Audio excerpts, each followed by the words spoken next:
Welcome to the weekly piece on the Parsha from Torah Giants on Chumash by Rabbi Goodman. Welcome to Torah Giants on Chumash. I'm Steve Geller. The piece we're doing on this week's Parsha, Haazinu, is called, appropriately enough, the meaning of Amen. I think many of us understood Amen as when someone makes a bracha, Kiddush or Hamotzi, for example, and by saying Amen, we're able to eat or drink as though we said the bracha ourselves. But around 2005, there exploded a movement to teach and share the importance of saying Amen with spiritual intent. Rav Kanievsky Zatzal encouraged a group of women from Bnei Brak to gather each morning where they would recite brachas together, enabling each other to answer Amen. There was an Amen Tefillah conference in Yerushalayim attended by thousands of women with parallel events in Canada and Australia.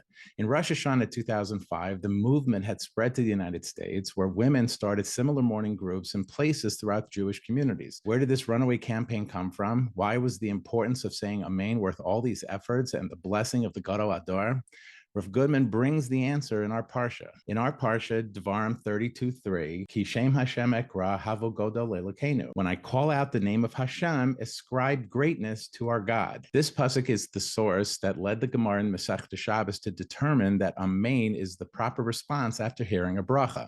The word Amen is interpreted to hint at the three pillars of our belief, as spelled out by Rav Yitzchak Albo in the Sefer HaIkarim. These are the existence of God, that Torah came from Hashem, and the concept of divine reward and punishment. How so? The letters of Amen spell Kel, Melech, Ne'eman. Kel is Hashem, Melech is the king who proclaimed our laws in the Torah, and Ne'eman is that he's faithful in his reward and punishment of his subjects. Rav Yehuda Assad quotes his Rebbe, Rav Mordechai Bennett, as stating that all three principles encoded in Amen are immediately enumerated in the next pasuk. The rock, perfect in his work, for all his paths are justice. A God of faith without iniquity, righteous and fair is he. Amen, standing for Kel Melech Ne'eman. Kel is Hashem, the rock, perfect in his work.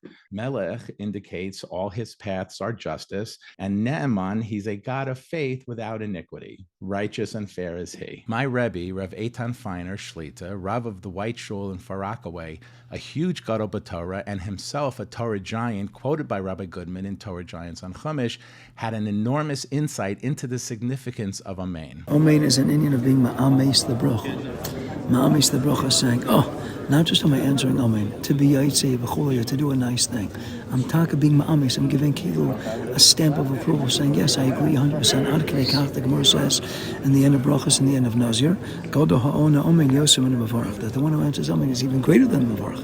It's the pashtus. Why? Well, a person brachas lamed hey can't get any honor from Lamasa without making a bracha. So he has to make a bracha. I don't have to answer Amen. By answering Amen and going out of my way and being ma'ames the bracha, I get you more schar. Writes the Chida according to Zera Baruch, a Kabbalistic work. You know why the one who answers Amen is greater? Because the one who makes the bracha, he is thinking Shem Hashem, Shem Havaya Yudke Vavke. But we're only allowed to enunciate and pronounce Shem Adonus. We pronounce Yudke Vavke, Aleph Dalet Nun Yud. Yudke Vavke is Gematria 26.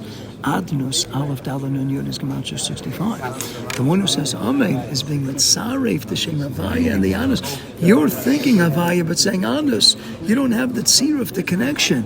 But when I answer Amen, Aleph Mem Nun, Gematria 91. 91 is the combination of Havaya and Anus 65 and 26. So go to Ha'ana Amen Yosem Navarach is being Mitzaref, the Shemus of Hashem B'Yachad. And that's all part of Kel Melech Ne'eman. This is why our teachers have stressed the importance of listening closely to brachos in shul and answering Amen clearly. It's literally testifying to the formula of brachos using one simple but supremely powerful word. Thank you for watching. As always, please like this video, subscribe to the channel, and tell your friends and family so none of you miss one of Rabbi Goodman's treasures from his masterpiece, Torah Giants on Chumash.